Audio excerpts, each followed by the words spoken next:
Hey, so we're going to be looking at the social crisis of the first half of the 17th century, and we're going to be primarily looking at the contextualization with the economic and population crisis, followed by the witch trial mania, and witchcraft craze, all that good stuff, or whatever way you want to talk about that.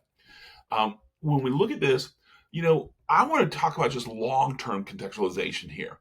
When we look at it, why was the 17th century such a chaotic time period? Well, think about this. What was once true was no longer true. Think about that context. We're transitioning into 1601, and what was true in 1501 was no longer true in 1601. So over a century, everything changed. You're like, why? What do you mean? Well, first of all, Christendom shattered. No longer is the papacy the truth. The Pope is no longer the truth of Europe. We have a variety of different religions. We have this religious chaos. We have religious wars. Despite them coming to an end in the late 16th century, we know that they're about to start up again. What was once true is no longer true. Think about the nation state rivalries, the Spanish Portuguese rivalries that shifted to the Spanish English rivalry that eventually will lead us to the English French rivalry. All of this chaos, the idea that the nation states have clearly transformed Europe. What was once true is no longer true. The age of exploration, the world was round. The world was connected. They had discovered lands that had never been thought of before. The Americas, these different islands. What was once true was no longer true. The world was not as knowable as they thought it was. Think about the Renaissance, the hopes of the ideals, the Italian wars, the sack of Rome.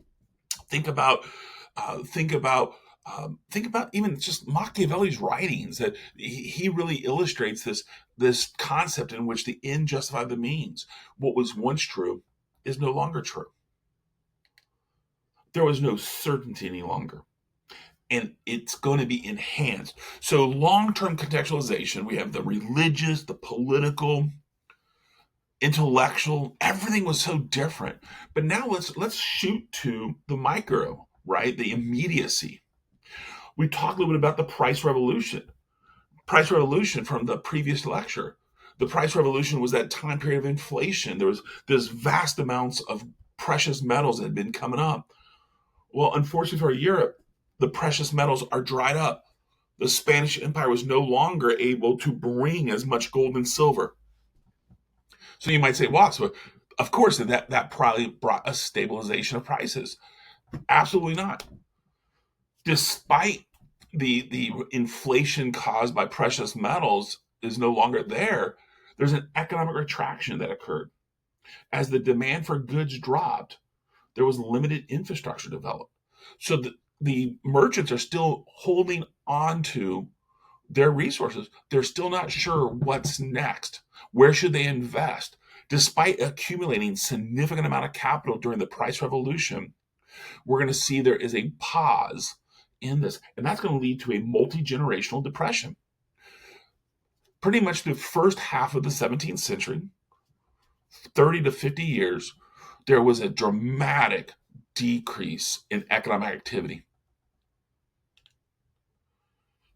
This is a key reason why during this time period we see a mass migration, a huge European migration, especially from England into the New World. Think about the development of the 13 colonies.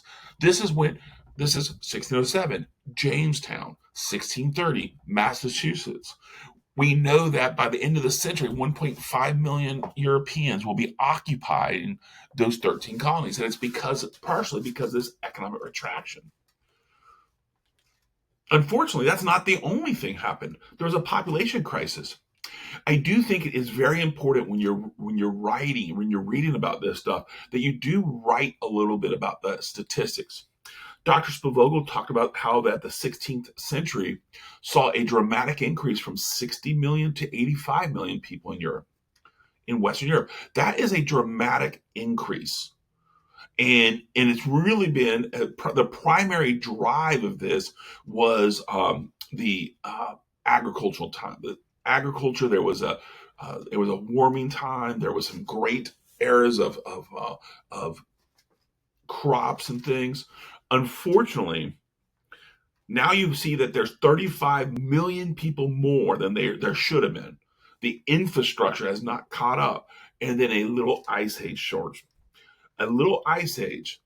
Look at this timeline. This is temperatures. Look at what happens from 1600 to 1650 here. That is a dramatic decrease in temperatures, and it ushered in what we call the Little Ice Age.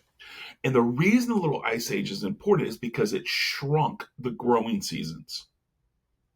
So instead of having 10, 11, 12 months of growing, now they were 6 to 8 months. So what happens to the amount of food available? Of course, there's less food.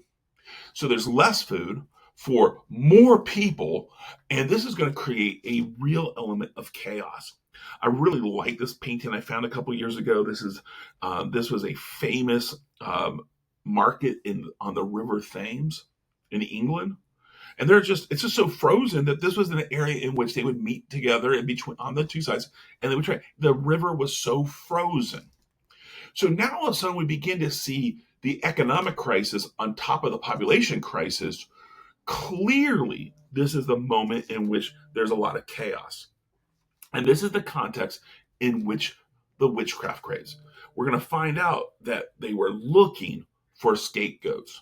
I'm going to pause here, let you ponder those things. Think about the population crisis, really important.